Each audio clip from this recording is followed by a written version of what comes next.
বসিরহাটে ভারত বাংলাদেশ ঘোচাডাঙ্গা সীমান্তে গিয়ে বিএসএফ জওয়ানদের ফোঁটা দিলেন বিজেপি নেত্রী লকেট চ্যাটার্জি। জওয়ানদের দীর্ঘায়ু কামনা করে প্রার্থনা করলেন লকেট।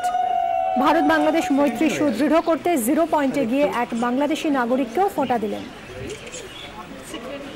এর কথা আমরা হয়তো সবসময় মনে রাখি না, কিন্তু এইসব অনুষ্ঠানের মাধ্যমে আমাদের দেশের প্রত্যেকটা মানুষকে উদ্বুদ্ধ করতে চাই যে তারাই হচ্ছে আমাদের প্রকৃত হিরো এবং যারা আমাদেরকে প্রোটেকশন দিয়ে রেখেছে। আমরা সব বোনেরা ভাইফোঁটার দিন, ভাইদুজের দিন তাদেরকে ফোঁটা দিতে এসেছি, তাদেরকে আশীর্বাদ করতে এসেছি এবং তাদের যে মনের মধ্যে যে অদ্ভুত একটা প্রতিজ্ঞা দেশের প্রতি, তাদের সেই মনের প্রতিজ্ঞার যে যতটুকুনি তাদের আশীর্বাদের মাধ্যমে আমরা বোনেরাও পেতে চাই এবং আমাদের বোনেরাও সেই শক্তিটা পেতে চাই এবং আগামী দিনে তাদের ওই শক্তি নিয়ে আমরাও ভারতবর্ষকে আগামী দিনে উন্নতির পক্ষে নিয়ে যাওয়ার জন্য যত রকমের লড়াই আছে আমরা করতে চাই।